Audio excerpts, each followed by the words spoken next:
హరి ఓం శ్రీ గురుభ్యో నమః. ఏ రూపంబున దీని గెల్తు ఇట మీద ఏ వేల్పు చింతింతు ఎవ్వరింజీరుదు ఎవరు అడ్డమిక ఇం వారి ప్రచారోత్తమున్ వారింపందగువారలం వరు అఖిలం వ్యాపార పారాయణల్ లేరే మృక్యద దిక్కుమాలిన మొరాలింపం ప్రపుణ్యాత్మకుల్ యవ్వని చేజనించు జగము యవ్వని లోపల నుండు లీనమై యవ్వని యందుడిందు పరమేశ్వరుడెంవడు మూల కారణంబెంవడు అనాది మధ్యలయుడంవడు సర్వము తనయైన వాడమువడు వానినాత్మభవం ఈశ్వరునే శరణంబు వేడెదన్. ఒక పరి జగములు వెలినిడి ఒక పరిలోపలికి గొనుచు భయము తానై సకలార్థ సాక్షియగు అయ్యకలంకుని ఆత్మమూలు నర్థిదలంతున్ లోకంబులు లోకేశులు లోకస్థులు తెగిన తుది అలోకంబగు పెంజికటికి అవ్వల యవ్వండు ఏకాకృతి వెరుగునతనినే సేవింతున్ నర్తకుని భంగి పెక్కగు మూర్తులతో ఎవడాడు మునులు దివుజుల్ కీర్తింపనేరరెవ్వని వర్తనము ఎవని వర్తనము ఒరులు ఎరుగరు అటివానీను తింతున్. ముక్త సంగులైన మునులు దిదృక్షులు సర్వభూతహితులు సాధు చిత్తులు అసదృశ వ్రతాఢ్యులై కొలుతురు ఎవని దివ్యపదము వాడు దిక్కునకు కలడందురు దీనులయడ కలడందురు పరమయోగి గణముల పాలన్ కలడందురన్ని దిశలను కలడు కలండనెడువాడు కలడో లేడో. అంభోజాసనుడాదిగాగ తృణ పర్యంతంబు విశ్వాత్ముడై సంభవంబున నుండు ప్రోడ విపుల స్తంభంబునందుండడే స్తంభాంతర్గతుడయ్యునుండుటకు ఏ సందేహమున్ లేదు.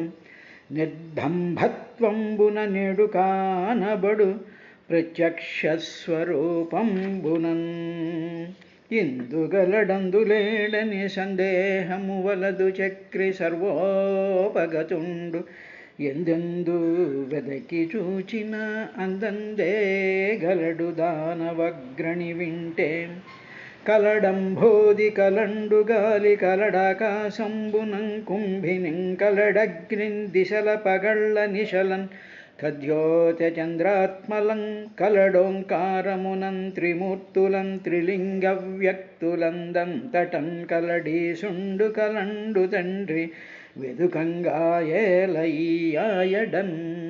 హరి ఓం శ్రీ గురుభ్యో నమః.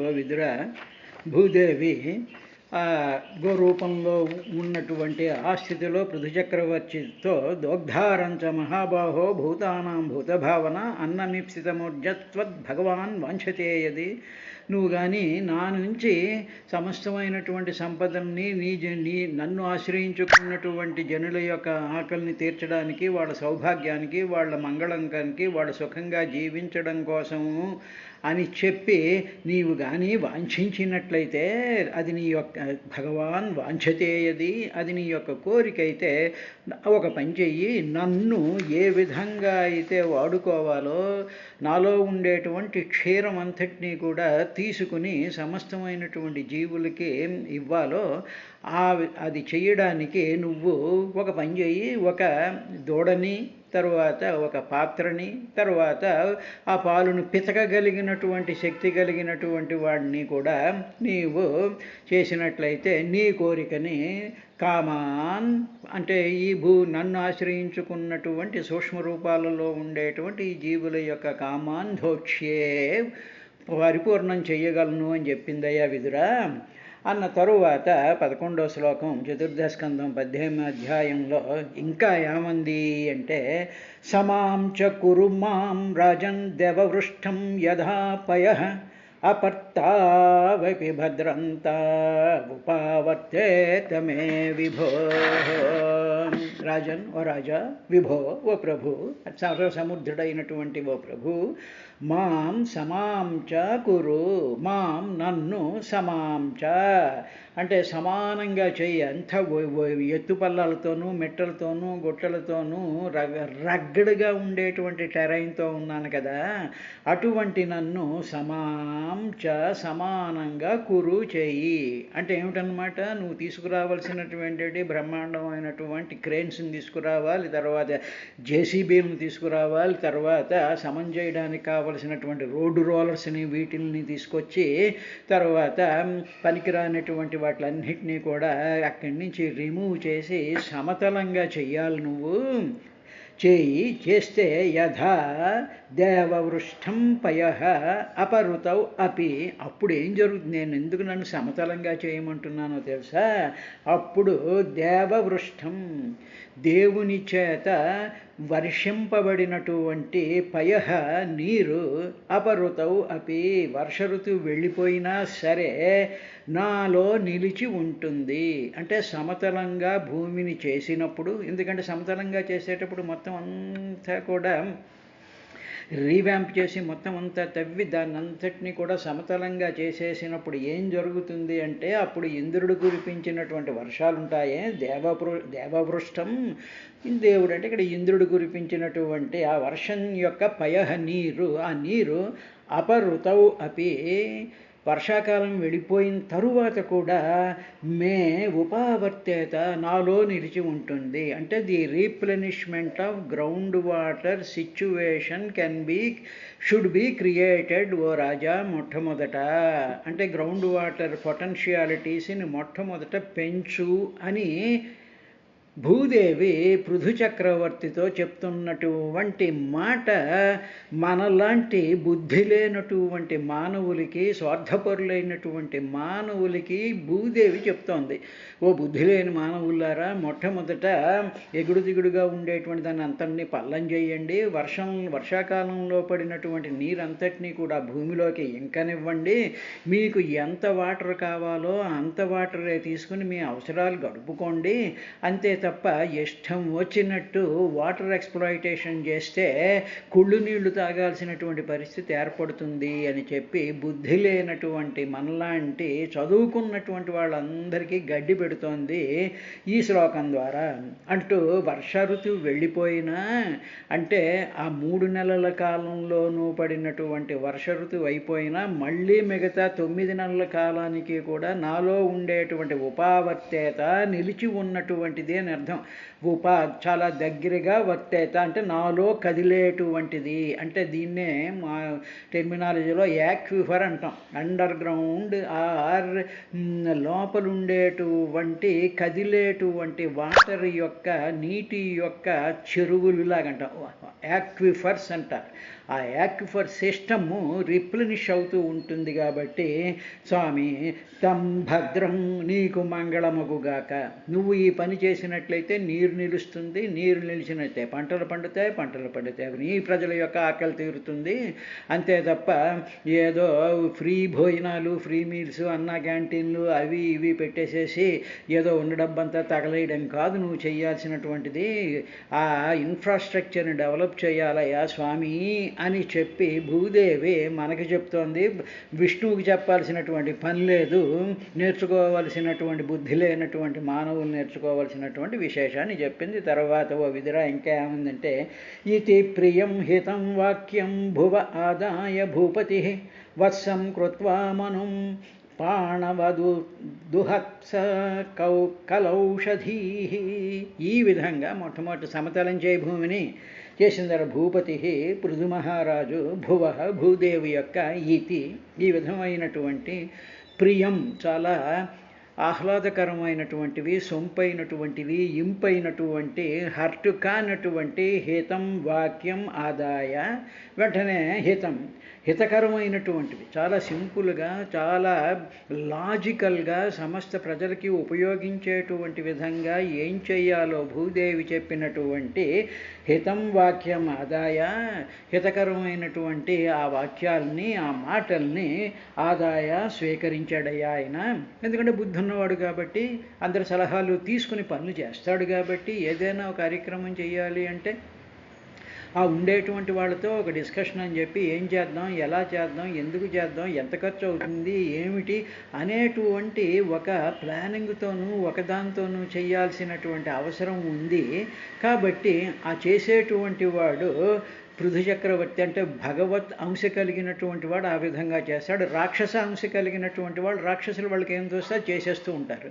కాబట్టి ఈయన విష్ణువంశ సంభూతుడు కాబట్టి హితం వాక్యం ఆదాయ స్వీకరించేసి ఇప్పుడు మరి పాలను పితికేటువంటి వాడిని తీసుకురమ్మందిగా. అందువల్ల ఆయన ఏం చేశారు, వత్సం మనువుని స్వయంభూ మనువునేమో వత్సం దూడగా కృత్వా చేసి ఆయన ఏం చేశాడు, మొట్టమొదటి దూడ ఎవరంటే మనువు. అంటే ఏమిటి, మనువు అనేటువంటి దానికి అర్థం ఏమిటంటే మను అంటే జీవించుట, మనసు కలిగి ఉండుట, మానవులకు ఆది అయినటువంటి వాడు. ఇది మను శబ్దానికి అర్థం.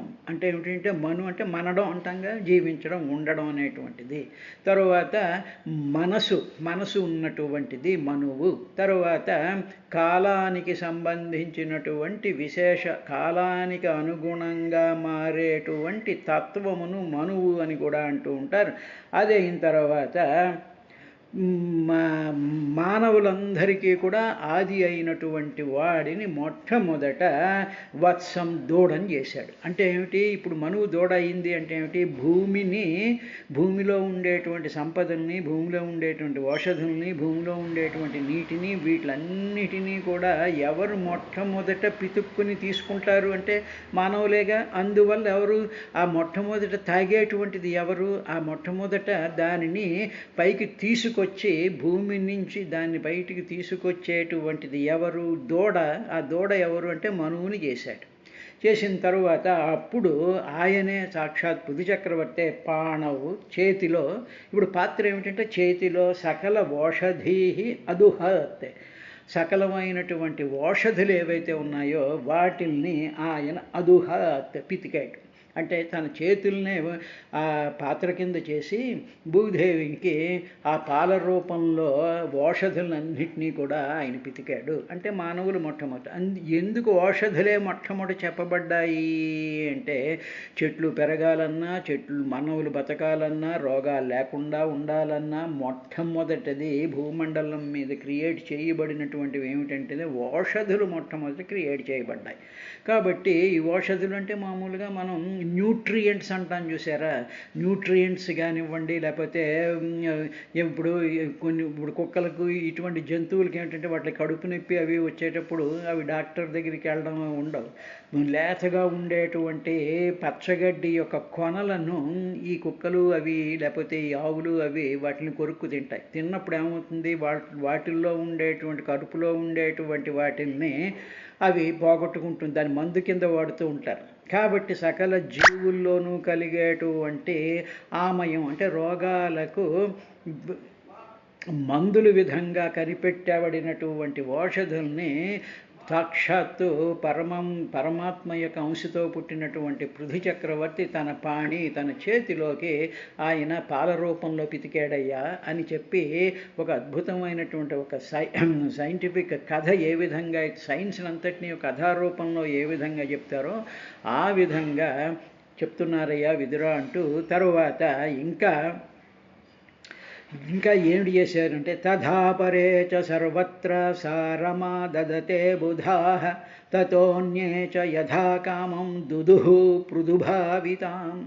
అదేవిధంగా సర్వత్ర అంతటా కూడా బుధాః వివేకవంతులు, తర్వాత పరేచ మామూలు వాళ్ళు కూడా, అంటే కొంచెం తెలివితేటలుండి సైన్స్ తెలిసినటువంటి వాళ్ళు, ఆ అనుపానులు తెలిసినటువంటి, ఇప్పుడు రైతులు ఉన్నారనుకోండి, రైతుకి పెద్ద ఏమి సైంటిస్ట్ అవ్వక్కర్లేదు. ఆ ఎక్స్పీరియన్స్ని బట్టి, దానికి ఉండేటువంటి అతని యొక్క ఇన్వాల్వ్మెంట్ని బట్టి ఏ పంట ఏ విధంగా పడుతుంది, ఎప్పుడు నీళ్లు పెట్టాలి, ఏం చేయాలి అనేటువంటి బై ఎక్స్పీరియన్స్ వస్తుంది. అందువల్ల అటువంటి వాళ్ళు కూడా పరేచ ఇతరులు కూడా అదేవిధంగా బుధాహ వివేకం కొంచెం చదువుకున్నటువంటి వాళ్ళు ఇద్దరూ కూడా సారం ఆదతే వీళ్ళు వాళ్ళు కూడా ఈ సారాన్ని భూమిలో ఉండేటువంటి సారాన్ని ఆదతే స్వీకరిస్తూ ఉన్నారు. ఇలా స్వీకరిస్తూ చూస్తున్నారు వాళ్ళందరూ కూడా. They started working and getting all the benefits from the earth on which they are all living. ఈ ప్రాణులన్నీ కూడా అదేవిధంగా మిగతా ప్రాణులు కూడా ఒక మానవులనే కాదు భూమిని ఆశ్రయించుకున్నటువంటి ఈ సమస్త జీవులు కూడా ఆ విధంగానే స్వీకరిస్తున్నారయ్యా. తతః తర్వాత అన్యేచ ఇతరులు కూడా పృథుభావితాం ఈ పృథువు చేత పృథువు కంట్రోల్లోకి వచ్చినటువంటి ఈ భూమిని యథాకామం దుదుహు మిగతా వాళ్ళందరూ కూడా మిగతా వాళ్ళు అంటే అన్యేచ అంటే ఇతరులు అంటే ఏమిటి, ఒక మానవులనే కాకుండా మిగతా జీవులు అని కూడా అర్థం ఉంది. ఇదంతా కూడా ఇప్పుడు ఎవరి వశంలోకి వచ్చింది, భగవత్ స్వరూపమైనటువంటి పృథువు యొక్క వశంలోకి వచ్చింది. అంటే భగవదంశ ఈ భూమండలం మీదకి వచ్చింది కాబట్టి అది ఒక మానవాకారం ధరించి ఆయన ఆ పృథువు తన యొక్క యోగ బలం చేత భూదేవి సజెస్ట్ చేసినటువంటి విధానంగా ఆయన చేయడం ప్రారంభించినప్పుడు నెమ్మదిగా సూక్ష్మ రూపంలో ఉండేటువంటి ఈ సకల ప్రాణులు కూడా నెమ్మదిగా ఆకారాలు ధరించి వాళ్ళ యొక్క అవసరాల్ని తీర్చుకోవడం ప్రారంభించారయ్యా. దుదుహు యథాకామం అంటే యథాచ్ఛగా వాళ్ళకి ఏం కావాలో ఆ విధంగా తీసుకోవడం ప్రారంభించారు అని. ఇప్పుడు 9 ఉందనుకోండి, పువ్వులు వస్తే పువ్వుల్లో తేనె తీసుకుంటే, చేమ ఉందనుకోండి ఏదో తీపి పదార్థం తీసుకుంటుంది, అదే సింహం ఉందనుకోండి ఏదో మాంసాన్ని తింటూ ఉంటుంది, అదే చెట్టు ఉందనుకోండి కింద నీళ్లు తీసుకుంటే సూర్యరశ్మి తీసుకుంటూ ఉంటుంది, కింద ఖనిజాలను తినడానికి తీసుకుంటుంది. యథాకామం అంటే యథేచ్ఛగా వాటి అవసరాలకు తగ్గట్టుగా భూమి నుంచి దుదుహు పితికారు. అంటే భూమిని ఆవు అనుకుంటే ఆ విధంగా చేశారు అని ఆ ఆవు ఇంకా మనకి ఆ రూపం అంతటినీ కూడా ఆ కథారూపంలో చెప్తూ ఉంటూ ఇంకా ఏమన్నారంటే ఋషయో దుదుహుర్దేవీం ఇంద్రియేష్వధ సత్తమ వత్సం బృహస్పతిం కృత్వా పయశ్చందోమయం శుచి. సత్తమ ఓ విదురా, సత్పురుషుల్లో శ్రేష్ఠుడివి నువ్వు. సత్తమ అంటే మంచివాళ్ళు అందరిలో కూడా నువ్వు ఉత్తమమైనటువంటి ఓ విదురా. అథ తర్వాత ఏం జరిగింది తెలిసిన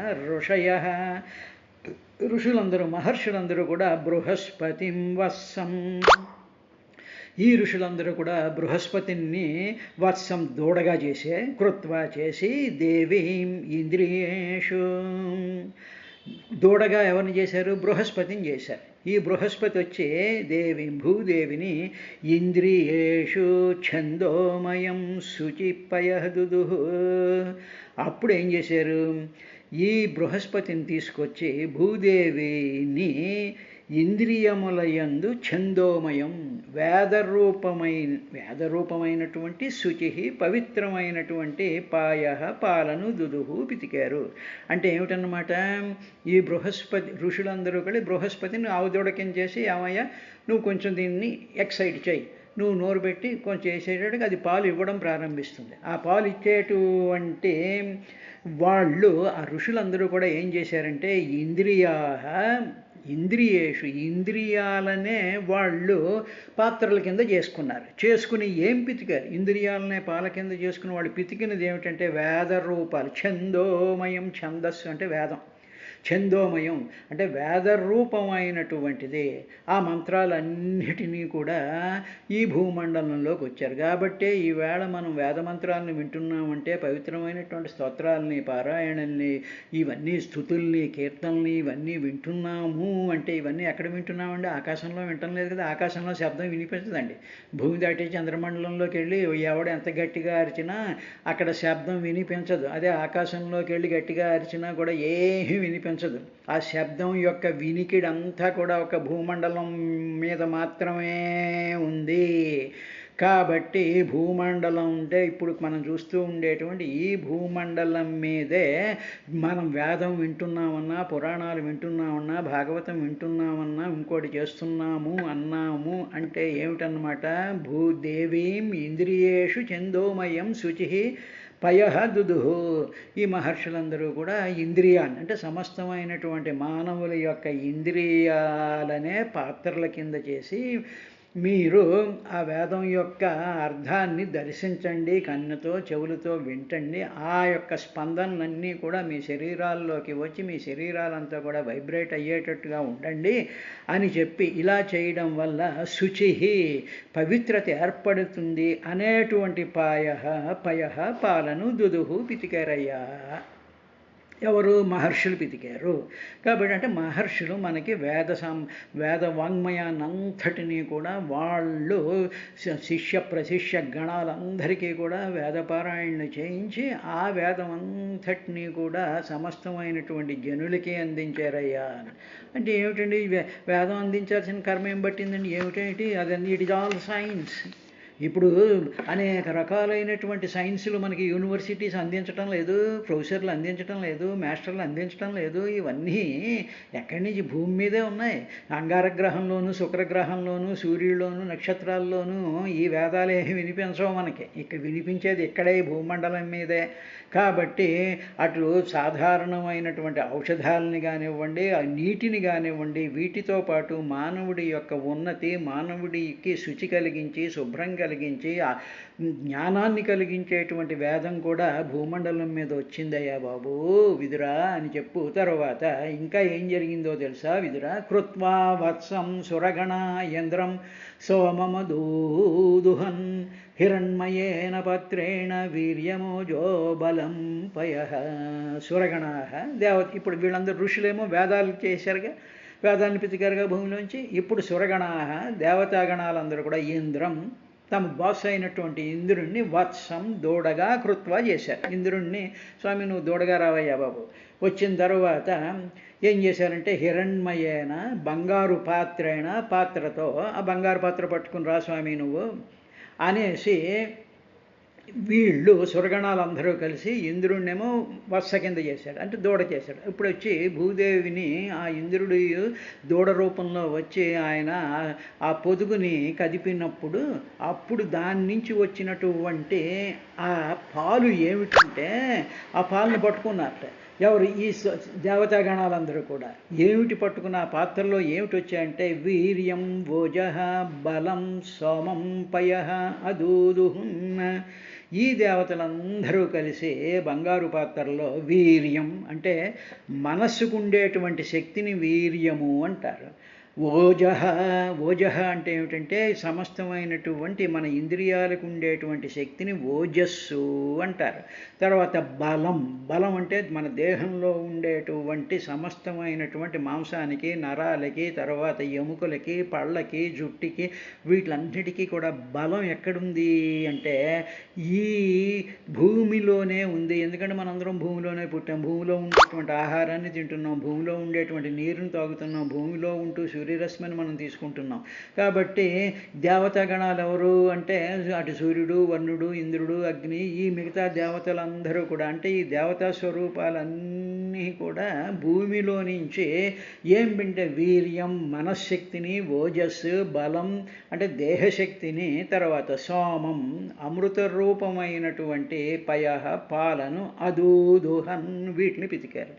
అంటే ఏమిటనమాట? ఇప్పుడు మనం చూస్తూ ఉండేటువంటి మనలాంటి మానవులకే కాకుండా సమస్తమైనటువంటి జీవులకే కూడా మనస్సు ఉందిగా. ఆ మనస్సుకి శక్తి ఎక్కడి నుంచి వస్తుంది అంటే మనం తిన్న ఆహారాన్ని బట్టే కదా. అన్నం మనోమయం అంటారు కదా. మనస్సు అంతా ఎలా ఫార్మ్ అవుతుంది? అన్నం ద్వారానే ఫార్మ్ అవుతుంది కదా. అన్నం ద్వారా ఫార్మ్ అవుతున్నప్పుడు మనస్సుకి శక్తి వస్తుంది కదా. ఆ శక్తినిచ్చేటువంటి అన్నం ఎక్కడి నుంచి వస్తుంది? భూమి నుంచి వస్తుంది కదా. అంటే భూమిని గోవు అనుకున్నట్టే దాన్ని పితికి ఈ సురగ దేవతాగణాలు అంటే దేవతాశక్తులు. అంటే దేవతాశక్తులు అంటే ఏమిటి? కన్స్ట్రక్టివ్ ఫోర్సెస్ని దేవతాశక్తులు అంటారు. అంటే తిన్నటువంటి అన్నాన్ని శక్తి రూపంలోకి కన్వర్ట్ చేసి కన్స్ట్రక్ట్ చేసి సమస్త జీవులకి ఇచ్చేటువంటి ఆ దేవతాశక్తులు ఇవన్నీ చేస్తూ ఉన్నాయ్యా. అదేవిధంగా ఇంద్రియాలకు శక్తి ఉండాలి కదా. అన్నం తిన్నాం, కళ్ళు కనిపించడం లేదు, చెవులు వినిపించడం లేదు, చర్మం మొద్దుబారిపోయింది, నాలుకేమో రుచి తెలియటం లేదు. మరి ఇటువంటి పరిస్థితుల్లో అన్నం ఉంటే మనశ్శక్తి ఉందండి నాకు, నేను నడవలేను, కూర్చోలేను, చేయలేను, ఇంద్రియాల్లో శక్తి లేదు, కానీ నేను అన్ని పనులు చేసేస్తున్నాను, నేను ఎంతో ఇది చేసేస్తున్నాను అని చెప్పి మనసు అంతా కూడా మనసుకి శక్తి లేనటువంటి పరిస్థితిలో పిచ్చి పిచ్చి పనులు ఏ విధంగా అయితే జరపబడుతూ ఉంటాయో, జరిపిస్తూ ఉంటారో అటువంటి పద్ధతి కాదు. సరైనటువంటి ప్రపోర్షన్స్లో వీర్యం ఓజః బలం సోమం పయః అదూదుహన్ ఈ దేవతాగణాలన్నీ కూడా పితికి పెట్టారు. కాబట్టే మనం సూర్యుడిని ప్రార్థించినా, సముద్ర జలాల్లో స్నానం చేసినా, లేకపోతే చంద్రుడికి మనం చేసేటువంటి స్థుతులు కానివ్వండి, సూర్యుడి స్థుతులు కానివ్వండి, వాయుస్థుతులు కానివ్వండి, ధరాస్థుతులు కానివ్వండి, ఇవన్నీ చేయడం వల్ల మనకి ఇంద్రియ పటుత్వం పెరుగుతుంది, మనశ్శక్తి పెరుగుతుంది. ఈ దేవతలందరిలోనూ కూడా ఎవరున్నారంటే పరమాత్మ అయినటువంటి శ్రీహరి ఉన్నాడు. కాబట్టి ఇందుగలడందులేడని సందేహము వలదు, చక్రి సర్వోపగతుండు ఎందెందు వెదకి చూచిన అందందే గలడు దానవాగ్రణి వింటే, బలయుతులకు దుర్బలులకు బలమెంవడు, నీకు నాకు బ్రహ్మాదులకున్ బలమెంవడు, ప్రాణులకును బలమెంవడు, వాడే బలము అసురేంద్ర అని 5 ఏళ్ల పిల్లాడు చెప్పాడుగా. ఈ బలం అన్నమాట. బలం దేహశక్తిని, వీర్యం ఓజః ఇవన్నీ కూడా ఆ దేవతల యొక్క స్వరూపాల్లో ఉండేటువంటి పరమాత్మ వల్ల వచ్చిందయ్యా. ఇదంతా కూడా ఎక్కడంటే భూమిని ఆశ్రయించుకుని భూమిలో బతుకుతూ భూమిలో ఉండేటువంటి నీరు ఆహారాన్ని స్వీకరిస్తూ ఉండేటువంటి మానవులందరికీ కూడా భూదేవి ఇచ్చినటువంటి విధానంగా విదురుడికి ఆయన చెప్పినట్టుగా సుఖమహర్షి పరీక్ష మహారాజుకి చెప్పినటువంటి విషయాన్ని సూత మహర్షి, సౌనికాది మహర్షులకి ఆ నైమిషారణ్యంలో చెప్పాడు. రేపటి కార్యక్రమంలో మరో